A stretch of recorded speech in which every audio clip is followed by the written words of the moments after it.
क्या मांगना चाहिए, कैसे मांगना चाहिए, ये सब कुछ सलीका किताब और सुन्नत में हमें बताया गया है।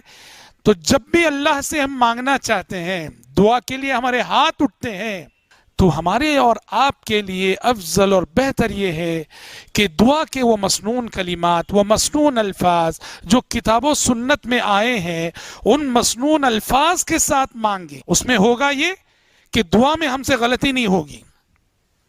अपने अल्फाज में जब हम मांगते हैं ना, गलती कर जाते हैं, हम नहीं मांगने की चीज मांग लेते हैं या मांगने के तरीके से नहीं मांगते।